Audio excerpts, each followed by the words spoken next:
सुदामा एक ब्राह्मण परिवार से था। बहुत ही गरीब था सुदामा। सुदामा के पास घर धन इतने नहीं थे कि वो अपना पालन पोषण रोज का कर सके। घर घर जाके वो भिक्षा मांगता था। रोज की 5 भिक्षा ले 5 घर में जाता था भिक्षा लेने। भिक्षा मिली तो मिली, नहीं मिली तो नहीं। सुदामा का एक छोटा सा बालक था। सुदामा की पत्नी का नाम था सुशीला। सुशीला को एक छोटा सा बालक था। भिक्षा में कुछ मिल गया तो मिल गया, अगर नहीं मिला, दूध भी अगर नहीं मिला पिलाने के लिए, तो पानी में पुराना दूध रखा हुआ थोड़ा सा डाल देते थे और वही पिलाते थे बच्चे।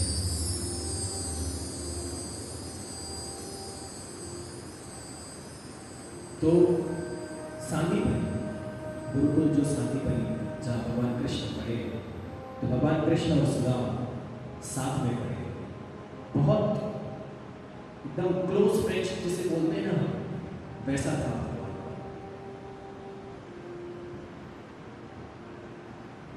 आज के समय की फ्रेंडशिप तो कुछ अलग ही फ्रेंडशिप है। फ्रेंडशिप अगर देखनी है तो भगवान कृष्ण और सुदामा की तरफ है। उनकी नज़र से आप एक बार देखिए कि फ्रेंडशिप होती क्या है।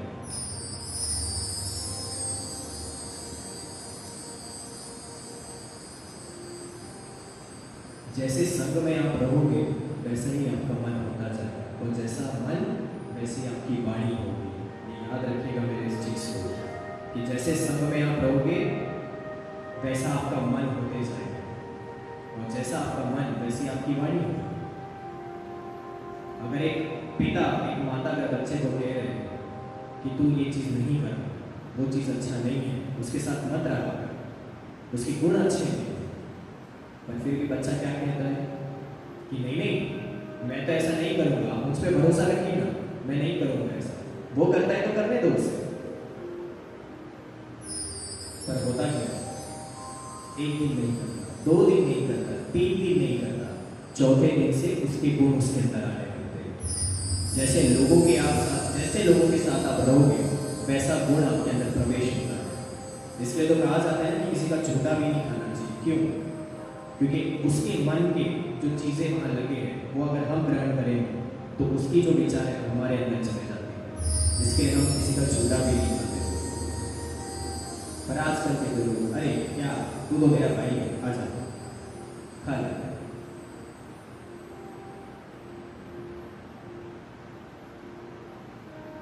संग अच्छी रखनी चाहिए। आजकल के जो युवा है वो मेंटली सबसे ज़्यादा डिस्टर्ब रहते हैं। किस? क्योंकि उनका संग ही वैसा है। क्लब जाना किसने सिखाया? माँ बाप ने सिखाया कि दोस्तों ने सिखाया? दीजिए जवाब दीजिए। आप ही लोग जाते हैं ना, आप ही लोग ये काम करते हैं, कोई और नहीं करता है। सही है कि गलत है? क्लब जाना किसने सिखाया? माँ बाप ने सिखाया कि दोस्तों ने सिखाया? जवाब दीजिए। शांत क्यों बैठे?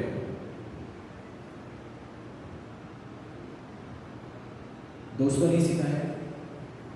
जुआ खेलना किसने सिखाया? दोस्तों ने। मदरालय जाना किसने सिखाया? दोस्तों ने।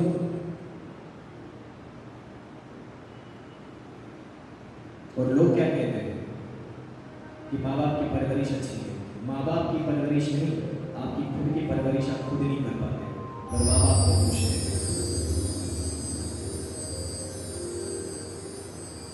माँ बाप कभी भी अपने बच्चे का गलत नहीं सोचते। आप कभी उनके पॉइंट ऑफ व्यू से खड़े होकर देखिएगा। जब एक पिता अपनी बेटी को जब विदा करता है, सबसे ज्यादा आंसू एक माता और पिता की आंखों में होते हैं, सबसे ज्यादा। क्यों? क्योंकि बचपन से उसे पाल पोस कर वो खड़ा करता है। भले ही वो धनवानी ना हो, पर मेरी बेटी को विदा करना है, वो कहीं से भी पैसे अरेंज करके लाए, पर अपनी बेटी का विवाह धूमधाम क्योंकि एक ही बेटी है। और बच्चे क्या करते हैं? You don't interfere in my personal life, यही स्टेटमेंट आता है। You don't have any rights to interfere in my life, यही बोलते हो ना आप लोग। पापा आपको पता नहीं है, मम्मा आपको पता नहीं है, आजकल की दुनिया बहुत अलग है, आप चुप बैठे हो। और ये वाणी आती कहां से? दोस्ती वैसे सिखाते हैं तभी ऐसी वाणी आती है। तो दोस्ती भी बहुत सोच समझ कर करना चाहिए।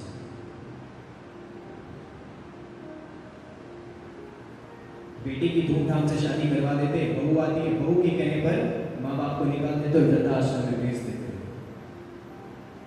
क्या इसी के लिए आपको पढ़ाया जाता है? इसी के लिए आपको बड़ा किया जाता है? आप सबसे मेरी विनती है कि आप सब एक माता पिता हैं, आप अपने बच्चों पर ध्यान दीजिए। ये मत बोलिए कि मेरे पास समय नहीं है, कि मैं अपने बच्चे को नहीं देख सकता, उसे अपना देखना होगा। आप उनके माता पिता हैं, सही समय पर उसे रोक दीजिए, सही ज्ञान दीजिए, सही शिक्षा दीजिए। चेक करिए कि वो किससे बात करता है, उसका मित्र मंडली किस तरीके का है, ये सब आपको जानना चाहिए। क्योंकि जब चीजें खत्म हो जाएंगी उसके बाद करके कोई मतलब नहीं है।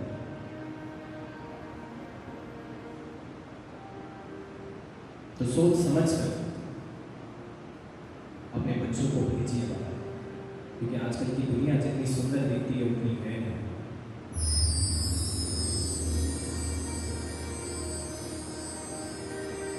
तो भगवान द्वारिका में रहते हैं। गुरुकुल से शिक्षा ग्रहण कर लेने के बाद सब अपने घर चले जाते हैं। और घर चले जाने के बाद सुदामा अपने यहाँ चला जाता है और भगवान कृष्ण द्वारिका आ जाते हैं। एक दिन सुशीला सुदामा से कहती है कि आप जाइए द्वारिका से एक बार मिल कर आइए। सुदामा कहता है ठीक, मैं मिल कर। और जब हम किसी के यहाँ जाते हैं तो हम भेंट लेकर के जाते हैं। जब भेंट लेकर के जाते हैं तो हम तो मिठाई के डब्बे और क्या क्या नहीं लेकर के जाते हैं। पर आज सुदामा के घर में कुछ नहीं लेके जाते।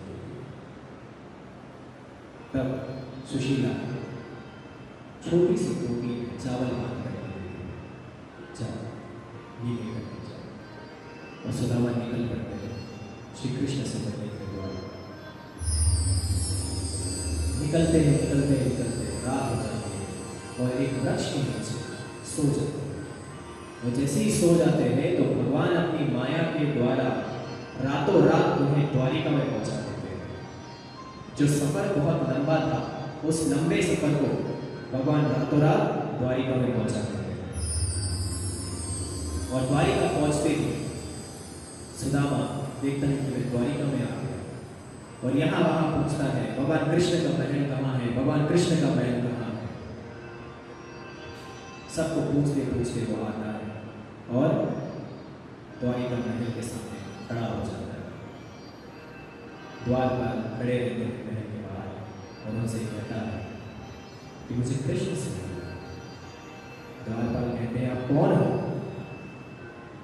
तब वो कहता है कि जाओ कृष्ण से बोल करके आओ कि उनका मित्र सुदामा है।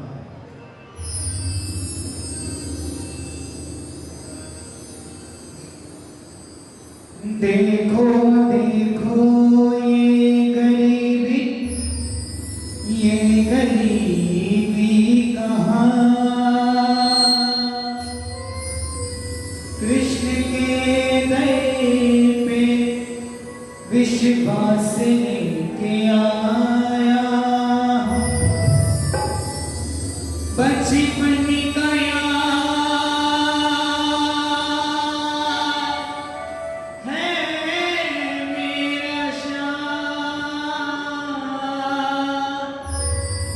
विश्वास लेके आया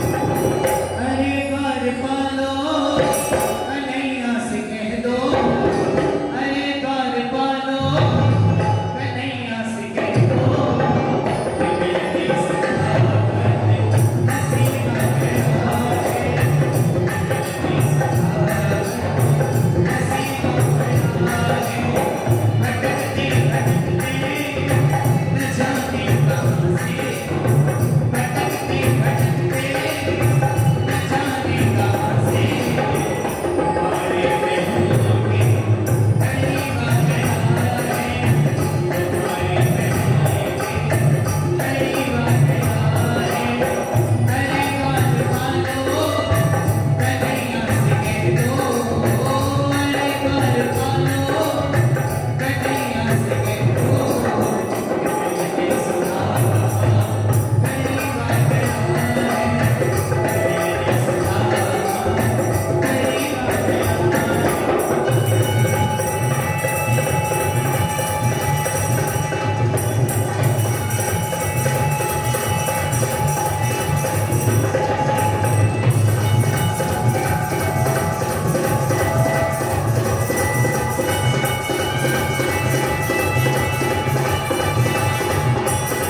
नशे में पगड़ी न तन पे जामा बता दो कन्हैया नाम है सुदामा बता दो कन्हैया नाम है सुदामा नशे में पगड़ी तन पे जामा बता दो कन्हैया नाम है सुदामा नशे में पगड़ी न तन पे जामा बता दो कन्हैया नाम है सुदामा मेरा बता दो कन्हैया नाम है सुदामा बस एक बार मोहन से जाकर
द्वारपाल कहते हैं कि कोई भिक्षु ब्राह्मण आया है, कपड़े फटे हुए हैं, बेचारा बहुत गरीब लग रहा है। कृष्ण बोले कौन है, कौन ब्राह्मण ऐसा आया है? क्योंकि द्वारिका में तो ऐसा कोई है ही नहीं, द्वारिका में तो सब धनवानी लोग हैं। तो ऐसा कौन है?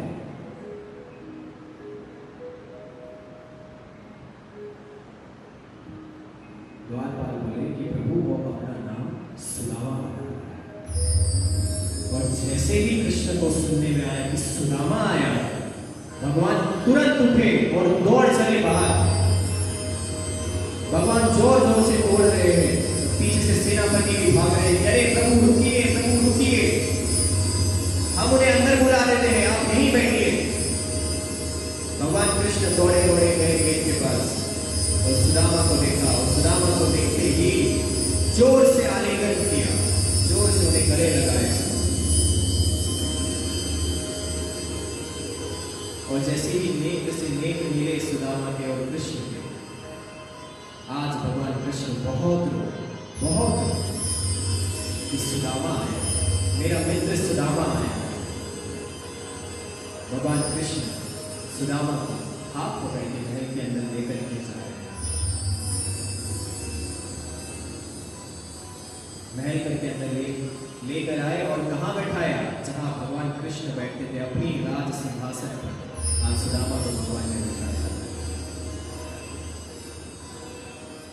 यहाँ है किसी में इतनी ताकत की अपने ही पद पर किसी को बैठा सके? कोई बैठा सकता है? अगर आपको मैं इस नागपुर का राजपाट दे दूं, घोषित कर दूं कि आज से नागपुर का राजपाट आपका, तो क्या आप अपने राज सिंहासन को किसी को दोगे बैठने के लिए?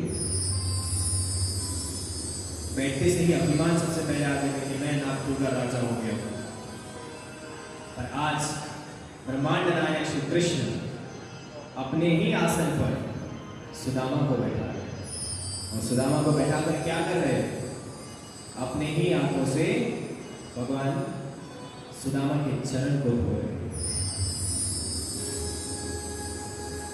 चरण को धो रहे हैं और अपने ही पीतांबर से उसे साफ कर रहे हैं। प्रेम, कितना प्रेम कि हम जिनके सामने झुकते हैं, आज वो सुदामा के चरण धो रहा है और अपने ही पीतांबर से भगवान श्री कृष्ण सुदामा के चरण को साफ कर रहे हैं।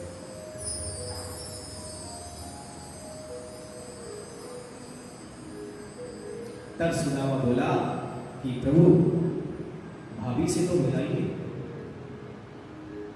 तब कृष्ण रुक्मिणी को बुलाते हैं, रुक्मिणी जी आते हैं, प्रणाम करते हैं सुदामा से। सुदामा आशीर्वाद देता है, सौभाग्यवती भव, पुत्रवती भव। एक दूसरी आई जामवंत। सुदामा बोले प्रभु इधर पास में गए और पूछे कि कौन है? बोले ये भी मेरी पत्नी है। सुदामा बोले ये भी आपकी पत्नी है? बोले हाँ। ठीक है। फिर दूसरी है, फिर तीसरी है। तब भगवान कृष्ण बोले हे सुदामा, एक दो नहीं, इस महल में 16,108 रानियां रहती है। सुदामा बोला हे प्रभु, ये आप क्या बोल रहे हैं? 16,108 रानियां? इतनी सारी रानियां हैं आपकी? बोला हाँ। सुदामा कहता है प्रभु आप सच बोल रहे हैं या आस पड़ोस के सबको लेकर के आपने अपने घर में रखा हुआ है? तो बोले नहीं नहीं। तो सुदामा आशीर्वाद देते देते देते देते थक गए। और अब एक पति और पत्नी जो होते वो तो एक ही होते हैं, अलग अलग तो है नहीं। तब भगवान कृष्ण ने खुद कहा कि आप मुझे आशीर्वाद दीजिए, मैं आपको प्रणाम करता हूँ। और भगवान कृष्ण सुदामा के चरण में प्रणाम करते हैं और सुदामा उन्हें ही आशीर्वाद देता है। उन्हें आशीर्वाद देकर सारी रानियों को आशीर्वाद मिल जाता है। तब सुदामा कहता है कि प्रभु बहुत आनंद आ रहा है आज आप समय में। गुरुकुल में आपको देखा था मैंने, और आज आपको जब देख रहा हूं बहुत अति आनंद आ रहा है। भगवान कृष्ण कह रहे हैं कि सुदामा आज तूने मेरी सारी पुरानी यादें याद दिला, और तूने ये क्या पहना है? आजा मेरी कक्ष में चल।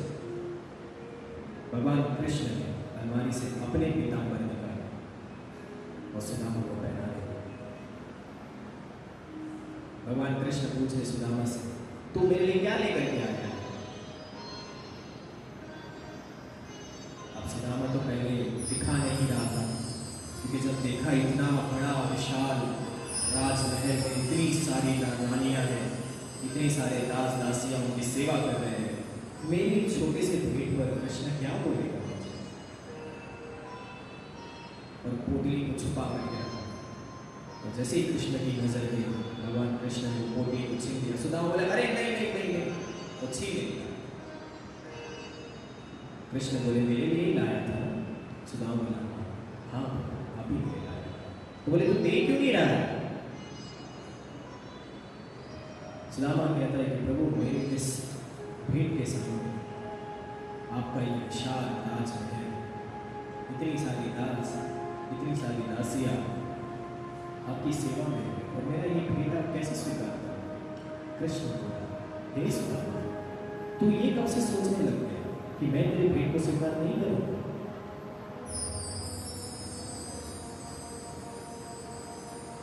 भगवान ने तुरंत पोटली को खोली और उस चावल को खाने लगे।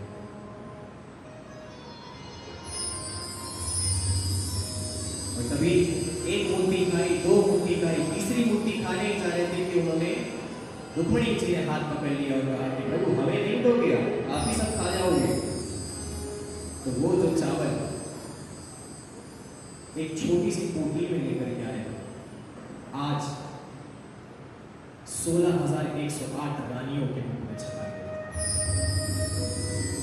भगवान की लीला देखिए।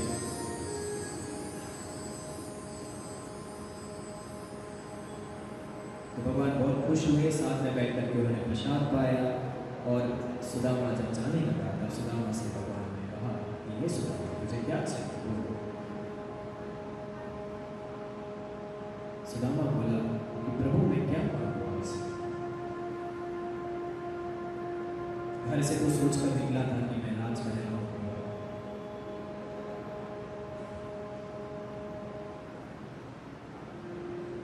पर जैसे ही कृष्ण को मिला, सुदामा बहुत प्रसन्न भी हुआ और बहुत दुख भी हो रहा है आज उसे कि आज मैं वापस जा रहा हूं। और जाते जाते कृष्ण कहता है, सुदामा तू बोल, तुझे क्या चाहिए? जो तू बोलेगा वो तुझे मिलेगा। बोल तुझे क्या चाहिए? तब सुदामा कहता है, प्रभु कुछ बस आपकी चरणों की सेवा चाहिए मुझे। पर सुदामा मन में जो भाव लेकर आया था, भगवान कृष्ण समझ गए। तो भगवान बोले ठीक है। भगवान ने आशीर्वाद दिया और आशीर्वाद देकर के जैसे ही निकल गए। और जब सुदामा वापस अपने यहाँ पहुंचा, तो जिस कुटिया में रहता था, आज वो कुटिया बड़े विशाल बंगले में बना हुआ है, एक बड़े विशाल महल में सजा हुआ है। सुदामा देख रहा है कि मेरा घर कहाँ गया, मेरी कुटिया कहाँ गई? तो उनकी पत्नी कहती है सुशीला कि प्रभु ये आप ही के द्वारकाधीश को इस महल को बनाया। तो देखिए भगवान कितनी कृपा है। आप केवल उनकी शरण में जाइए, उनसे केवल भक्ति ही मांगो, वहां जाकर के आपको प्रभु धन दे दो, प्रभु गाड़ी दे दो, प्रभु बंगला दे दो, तन मन धन सब कुछ है तेरा, प्रभु क्या लागे मेरा। बोलते तो है प्रभु क्या लागे मेरा, पर उसे बोलने के लिए है। जब भगवान का ये सब कुछ, तो भगवान को देना भी तो चाहिए ना। क्यों नहीं देते फिर? सब अपने पे ही खर्च करते हैं।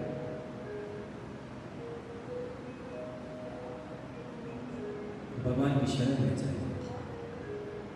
भगवान की शरण में जाओगे तो आपको किसी चीज की कमी नहीं होगी। जो आप चाहोगे वो आप। तो इस प्रकार सुदामा चरित्र होता है।